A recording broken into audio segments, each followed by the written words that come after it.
Innal hamdalillah nahmaduhu wa nasta'inuhu wa nastaghfiruh wa na'udzu billahi min shururi anfusina wa min sayyiati a'malina may yahdihillahu fala mudilla lahu wa may yudlil fala hadiya lahu.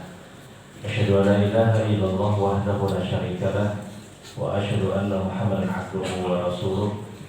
Allahumma shalli ala Muhammad wa ala ali Muhammad kama shallaita ala Ibrahim wa ala ali Ibrahim innaka Hamidum Majid. Allahumma barik ala Muhammad wa ala ali Muhammad kama barakta ala Ibrahim wa ala ali Ibrahim innaka Hamidum Majid. Ikhwanul Fiddin, ibu-ibu, bapak, saudara-saudara jamaah salat subuh Masjid Al-Munawwarah rahimakumullah. Alhamdulillah, sama-sama kita bersyukur kepada Allah Subhanahu wa taala. Kembali kita bersama dimudahkan oleh Allah untuk menjalankan kewajiban kita sebagai seorang muslim, ibadah salat subuh berjamaah. Karena biar bagaimanapun ibadah-ibadah yang wajib itu pasti lebih utama daripada semua perkara-perkara yang sunnah. Sebagaimana pernyataan Allah di dalam hadis qudsi, "Wa ma taqarraba ilayya bi'abdi bi syai'in ahabba ilayya mimma taraktu 'alaihi." Ketika seorang hamba ingin mendekatkan diri kepada Allah, mendekatkan diri kepada aku, kata Allah, maka tidak ada yang paling aku cintai yang dilakukan oleh seorang hamba kecuali dia lebih dulu menuntaskan semua kewajiban-kewajibannya. Dan ini gambaran bahwasanya perkara wajib itu pasti lebih utama dari semua perkara-perkara sunnah. Dan kewajiban yang baru saja kita selesaikan ini adalah ibadah salat subuh, satu ibadah yang menenangkan hati siapapun ketika dilakukan dengan cara berjamaah. Sebagaimana hadis Nabi SAW, "Man shalat subhi bil jamaah fa huwa fi dhimmatillah." Siapapun, kata Rasulullah, yang dia di satu hari dia mengerjakan salat subuh dengan berjamaah, maka sungguh dia telah berada di dalam jaminan Allah Subhanahu wa taala. Yang dimaksud di dalam jaminan Allah, sebagian para ulama hadis menyebutkan bahwa fi rahmatillah, dia telah berada dalam rahmat Allah Subhanahu wa taala. Sehingga sesungguhnya tidak ada kekhawatiran bagi seorang muslim ketika di satu hari dia adalah orang yang mengerjakan salat subuh berjamaah, kemudian dia harus wafat di hari itu. Dia harus wafat di hari itu, dia telah berada dalam jaminan Allah Subhanahu wa taala. Dan ini satu ibadah yang kita usahakan dengan maksimal agar benar-benar dilakukan dengan cara berjamaah, dilakukan dengan cara berjamaah. Rasulullah SAW kita tahu tidak pernah melepaskan ibadah salat subuh ini kecuali dengan cara berjamaah. Bahkan di hari terakhir wafatnya Nabi SAW pada hari Senin di 12 Rabiul Awal, ketika itu kita tahu sebelum Nabi SAW mengerjakan salat subuh berjamaah bersama para sahabat, Nabi ketika itu merasa tidak mampu untuk pergi ke masjid. Beliau harus pingsan sebanyak 3 kali di hari terakhir wafatnya Nabi SAW. Maka Nabi kemudian mengutus Aisyah radhiyallahu taala anha untuk menyampaikan pesan bahwasanya Abu Bakar As-Siddiq yang menjadi imam pada pelaksanaan salat subuh berjamaah. Karena Nabi ketika itu tidak mampu. Aisyah kemudian berkata kepada ayahnya Abu Bakar As-Siddiq untuk menjadi imam. Mulailah Abu Bakar kemudian memimpin salat subuh berjamaah pada saat itu. Baru takbir, Abu Bakar kemudian pingsan. Kemudian terjadi keributan di tengah-tengah para sahabat. Bangun lagi kemudian Abu Bakar As-Siddiq, kemudian dia mulai lagi takbir, kemudian pingsan. Pingsannya Abu Bakar ketika itu, beliau tidak mampu untuk memimpin salat berjamaah karena merasa ada Rasul SAW. Beliau tidak sanggup. Maka akhirnya keributan itu terdengar di rumah atau di kamar Aisyah yang di situ ada Nabi SAW. Rasulullah kemudian kembali berkata kepada Aisyah, perintahkan kepada Abu Bakar bahwasanya dia harus menjadi imam. Maka Abu Bakar kemudian menjadi imam yang ketiga kalinya setelah 2 kali pingsan di tengah-tengah salat berjamaah. Keajaiban ketika itu hadir, Nabi SAW datang di tengah-tengah salat berjamaahnya para sahabat dengan langkah yang tertatih. Ketika Nabi SAW datang, maka Abu Bakar tahu ini ada Rasulullah. Kata akhara Abu Bakar, ketika itu Abu Bakar pun mundur untuk memberi tempat untuk Rasul SAW. Maka Nabi kemudian menyambung imamnya Abu Bakar dan beliau menjadi imam pada saat itu. Beliau menjadi imam. Dan ini gambaran bahwasanya beratnya hari Nabi pada saat itu. Nabi SAW tetap mengerjakan sholat subuh berjamaah. Oleh karena itu sebisa mungkin seorang muslim tidak pernah melepas ibadah sholat subuh kecuali dilakukan dengan cara berjamaah.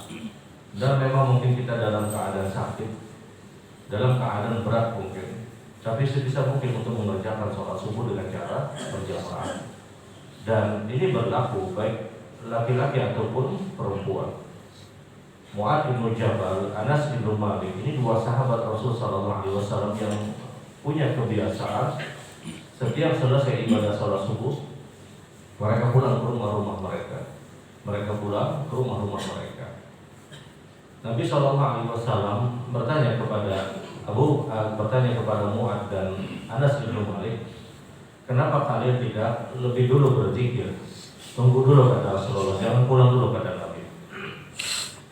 Kata Mu'adz bin Jabal, Anas bin Malik, mereka mengatakan, ya Rasulullah, keluarga kami belum sholat subuh, ya Rasulullah.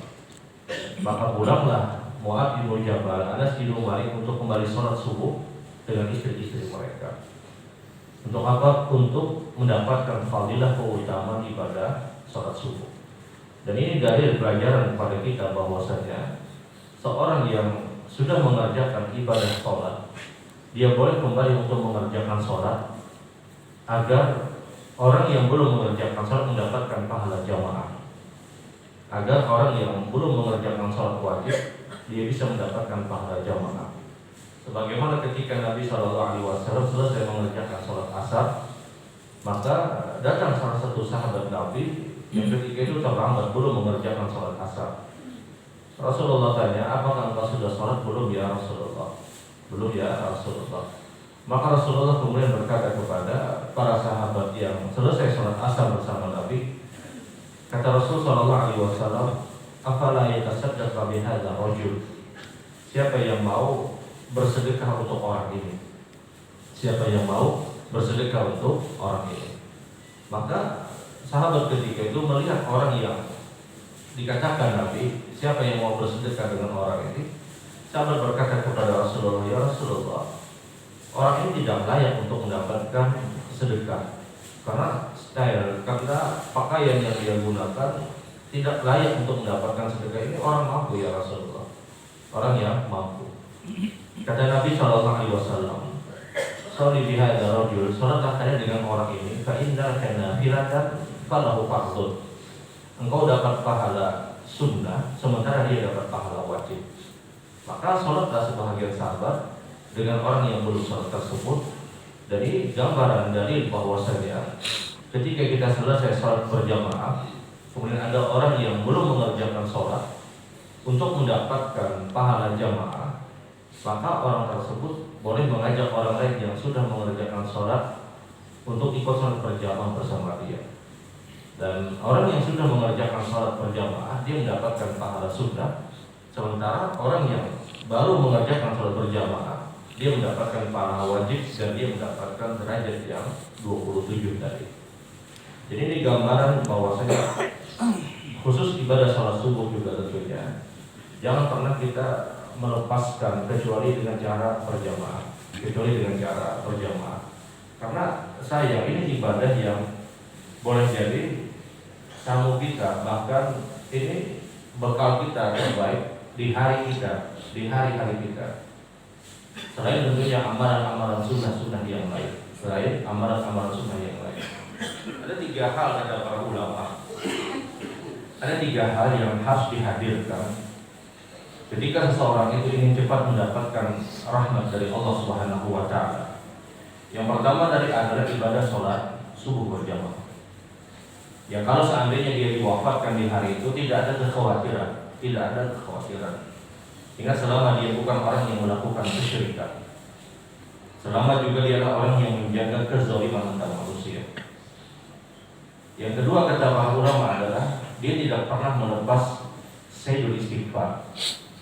Allahumma anta rabbi la ilaha illa anta khalaqtani wa ana 'abduka wa ana ala ahdika wa wa'dika mastata'tu a'udzu bika min syarri ma shana'tu abu'u laka bi ni'matika 'alayya wa abu'u bi dhanbi faghfir li fa innahu la yaghfiru dzunuba illa anta. Orang yang membaca Sayyidul Istighfar ini, kata Nabi sallallahu alaihi wasallam, di waktu paginya, dan dia yakin dengan kalimat tersebut, kemudian dia diwafatkan antara pagi sampai petangnya, maka dia sangat berhak untuk mendapatkan rahmat dari Allah. Orang yang membaca kalimat Sayyidul Istighfar ini di waktu petang, dan dia diwafatkan antara petang sampai malamnya, maka dia sungguh, kata Nabi, sangat berhak untuk mendapatkan rahmat dari Allah Subhanahu wa ta'ala.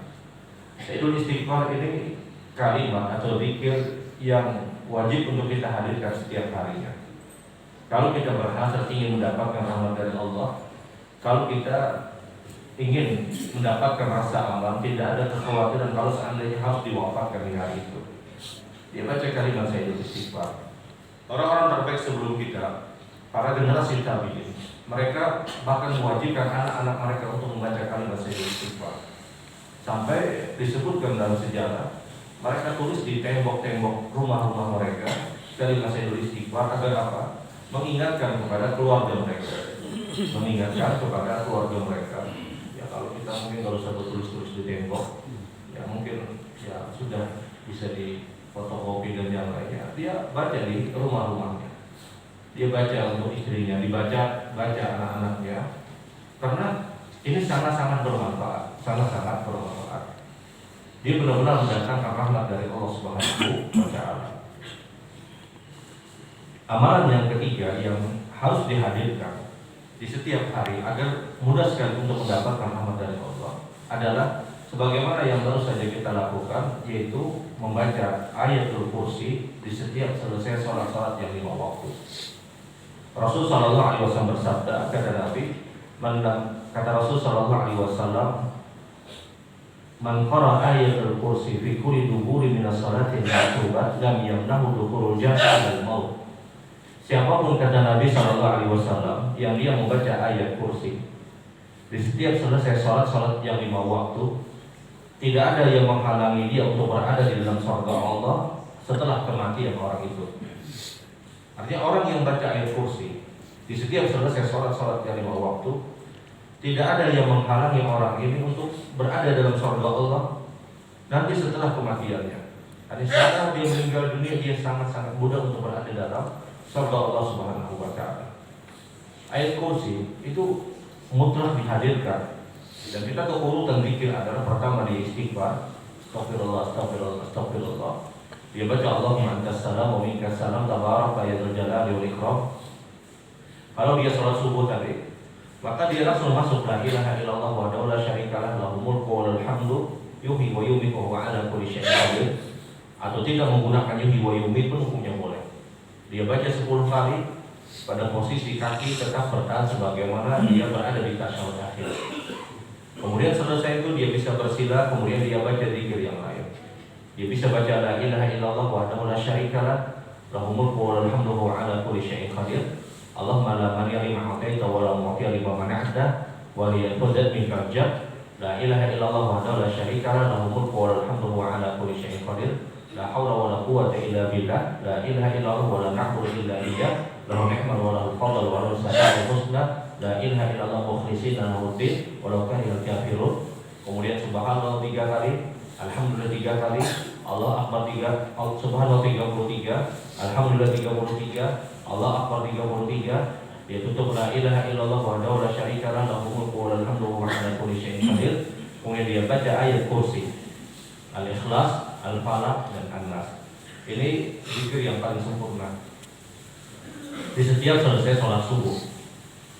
Tapi kalau ingin zikir yang lebih sederhana, bahkan ini yang paling sederhana adalah istighfar 3 kali, Allahumma antas salam wa minkas salam tabarakta ya dzal jalali wal ikram. Dia bisa langsung masuk tasbih, tahmid, takbir 33. Kemudian la ilaha illallah wahdahu la syarikalah lahul mulku wa lahul hamdu wa huwa ala kulli syai'in qadir. Kemudian dia bisa masuk ayat kursi, Al-Ikhlas, Al-Falaq dan An-Nas. Ini zikir yang paling sederhana, yang paling ringkas di setiap selesai sholat yang 5 waktu. Dan jangan diringkas lagi selain ini. Karena benar memang ada hadis yang menyebutkan Nabi itu pernah berzikir tasbih tahmid 10 kali 10 kali, itu benar. Ada riwayat yang demikian. Namun ketika itu Nabi ini sibuknya luar biasa. Karena disebutkan dalam hadis ketika Nabi membaca subhanallah yang 10 kali, alhamdulillah 10 kali, Allah Akbar 10 kali di satu sholat ketiga itu, Nabi ketika itu disibukkan dengan harus mengatur para sahabat untuk menyiapkan strategi peperangan. Sehingga mepetnya waktu Nabi ketika itu mengharuskan beliau berzikir itu hanya 10 kali. Kalau kita bukan orang yang mengatur strategi peperangan, kalau mengambil hadis yang 10 kali 10 kali misalnya, kita mungkin hanya disibukkan dengan perkara-perkara duniawi saja misalnya. Jangan dia ambil dikir, oh ini Nabi pernah yang 10 kali, 10 kali, 10 kali. Benar memang itu ada hadis dari Nabi SAW. Akan tetapi untuk kita baca di masa kita, di zaman kita hari ini, tidak terlalu ideal. Tidak terlalu ideal. Kita tidak memungkiri ini ada hadis Rasul, benar itu ada hadis Nabi. Tapi biar bagaimanapun yang 33 itu pasti lebih utama daripada yang 10. Kita mengambil yang 10 tadi, terkadang kesibukan kita hanya melihat handphone saja. Buat untuk 10 langsung melihat WA masuk. Beda dengan Rasul Sallallahu Alaihi Wasallam. Beda dengan orang-orang terbaik sebelum kita. Tahu kita ambil zikir yang 10 karena ya tadi kesibukan yang hampir artinya tidak sebanding dengan zikir yang semestinya kita baca yang 33. Jadi di zaman hari ini sebagian orang mengambil amalan-amalan yang sangat-sangat ringkas, tapi dia tidak punya alasan yang baik untuk mengambil amalan tersebut. Sama seperti ada orang yang safar, dia tahu ada hadis Nabi Sallallahu Alaihi Wasallam, Nabi itu pernah melaksanakan sholat jamak qashar dengan safarnya beliau hanya kurang lebih salasatul anbiya, kurang lebih 3 mil, 7 atau 8 kilo. Nabi itu pernah jamak qashar. Ada hadis Nabi yang demikian. Tahu ada orang yang mengambil praktek tersebut dengan alasan-alasan yang berbeda pada zaman Nabi Sallallahu Alaihi Wasallam. Kita tidak memungkiri ada hadis Nabi bahwa 7 kilo, 8 kilo itu boleh jamak qashar. Tapi untuk zaman kita hari ini itu tidak layak. Sarana kita berbeda, keadaan kita berbeda sebagaimana di zaman Nabi Sallallahu Alaihi Wasallam. Nabi kalau dari Madinah menuju Dzul Hulaifah Bir Abi ketika itu memakan waktu setelah zuhur berangkat tiba di Dzul Hulaifah itu setelah asar 2-3 jam. Sekarang orang dari Madinah menuju Dzul Hulaifah itu hanya 10-15 menit. Sehingga perbedaan sarana, perbedaan keadaan ini tentunya berakibat juga kepada berbedanya hukum. Oleh karena itu, ya kita tidak memungkiri ada hadis Rasul, namun kepantasan kita zikir 10 kali subhanallah, alhamdulillah 10 kali, Allah Akbar 10 kali, katanya ada hadis Rasul. Benar itu ada hadis Rasul. Namun layak atau pantas kita mengambil amalan tersebut. Lebih baik dia sempurnakan 33. Dan sekali lagi ayatul kursi itu mutlak untuk dihadirkan. 3 amalan ini kalau dilazimkan oleh seorang muslim, dia mudah sekali untuk mendapatkan rahmat dari Allah. Salat subuh berjamaah itu jangan pernah dilepas dalam kondisi dan keadaan apapun. Kalau kita ingin mendapatkan rahmat dari Allah. Yang kedua adalah sayyidul istighfar pagi dan petang. Yang ketiga ayatul kursi itu benar-benar dia perhatikan di setiap selesai salat yang 5 waktu sebagaimana perintah Nabi Sallallahu Alaihi Wasallam. Subhanallah wa bihamdihi asyhadu an la ilaha illa anta astaghfiruka wa atubu ilaik. Assalamualaikum warahmatullahi wabarakatuh.